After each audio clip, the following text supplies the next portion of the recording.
नमस्कार। आने वाले हफ्ते में बुलियन, बेस मेटल्स और एनर्जी कॉम्प्लेक्स में क्या रुख रह सकता है, इसकी चर्चा करेंगे। शुरुआत बुलियन से यानी गोल्ड और सिल्वर के रुख से करते हैं। पिछले हफ्ते हमने देखा कि गोल्ड और सिल्वर दोनों में ही तेज़ी का रुख रहा और निचले स्तरों से एक रिकवरी हमें स्पॉट गोल्ड में और एमएमसीएक्स गोल्ड दोनों में ही दिखाई दी। स्पॉट गोल्ड में हमने देखा कि $1750 के करीब जो लोज बने थे, उसके बाद $1820 के करीब के नए रीसेंट हाई दिखाई दिए। साथ ही हमने डोमेस्टिक मार्केट में भी 46,300 के जो स्तर देखे थे एमसेक्स पर, वहाँ से एक अच्छी खासी रिकवरी 48,300 के करीब की आते हुए देखी, यानी 48,290 से 300 के नए हाइज हमने देखे जो पिछले 2 या 3 हफ्तों में नहीं बने थे। तो एक अच्छी रिकवरी बाज़ार में देखने मिली है। चांदी में भी हमने जो सितंबर वायदा है उसमें 71,000 तक के स्तर आते हुए देखे। हालांकि क्लोजिंग जो है वो 70,000 के नीचे आई है, लेकिन साथ ही 68,000 के करीब के जो सपोर्ट है या $25.50 $25.5 के करीब के जो सपोर्ट स्पॉट सिल्वर में है वो लेते हुए देखा है। आने वाले हफ्ते में 1770 से $1765 का एक इम्पॉर्टेंट सपोर्ट रहेगा जहां तक गोल्ड का सवाल है, यानी डोमेस्टिक फ्रंट पे 47,200 से 300 एक इम्पॉर्टेंट स्तर है। अगर वहां पर करेक्शन आती भी है तो एक बाइंग अपॉर्चुनिटी की तरह लिया जा सकता है, क्योंकि ओवरऑल ये जो तेज़ी है ये स्पॉट गोल्ड में 1835 से $1840 तक एक्सटेंड हो सकती है और एमसेक्स गोल्ड में यही जो रैली है वो 48,700 से 800 तक जा सकती है, ऐसा मेरा मानना है। इसलिए डिप बाइंग रिकमेंडेड होगी गोल्ड में।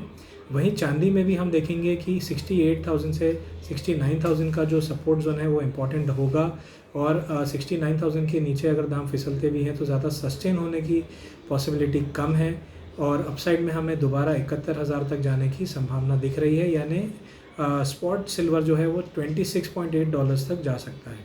तो दोनों ही गोल्ड और सिल्वर तेज़ी की तरफ रुख दिखाएंगे, ऐसा मेरा मानना है।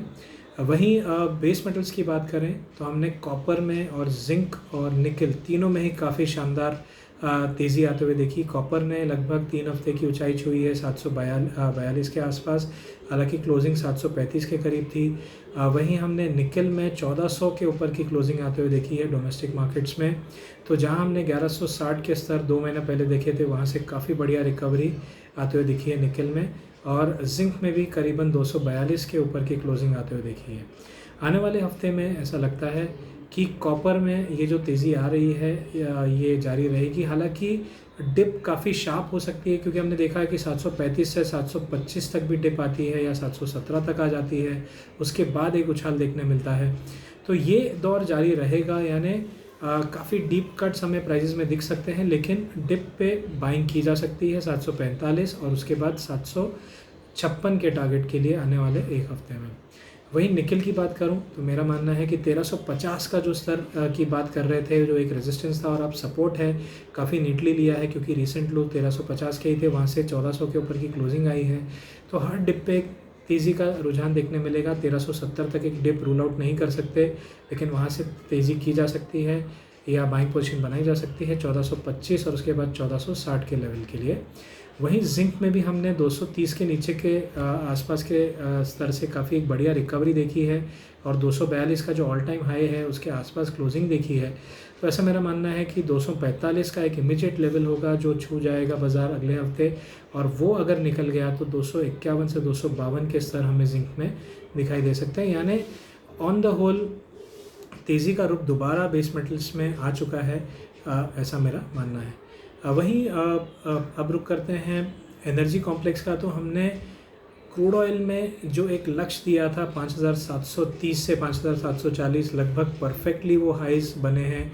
5,733 के ऊंचाई को छू के ये भी एक आशंका जताई गई थी कि वहाँ से करेक्शन भी आ सकती है, तो वो करेक्शन हमने आते हुए देखी है और दाम करीबन 5,290 से 5,290 से 95 के बीच लोज बनते हुए भी देखे और वहाँ से एक उछाल आता हुआ देखा है 5,570 के करीब। तो आने वाले हफ्ते में ऐसा लगता है कि 5,650 का जो स्तर है वो एक इम्पॉर्टेंट लेवल रहेगा। वहाँ पर बाज़ार जो है तेज़ी ज़रूर दिखा सकता है वहाँ तक, लेकिन वहाँ से दोबारा जो है नीचे की तरफ रुक करेगा। तो शुरुआती 1 या 2 सेशन में हमें तेज़ी का रुझान देखने मिल सकता है, लेकिन क्योंकि करेक्शन की शुरुआत हुई है 5730 से 40 की रीजन से, तो ये करेक्शन हो सकता है दोबारा 5200 तक एक्सटेंड करे।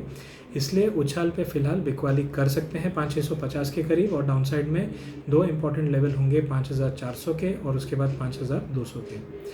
वहीं नेचुरल गैस का रुख करें तो वहाँ पर हमने 260 के स्तर को होल्ड करते हुए देखा। 261-62 की ज़रूर एक डिप देखने मिली थी, लेकिन जो हफ्ते का आखिरी कारोबारी दिन था वहाँ पर हमने 275 के आसपास तेज़ी के साथ क्लोज़ होते हुए देखा है।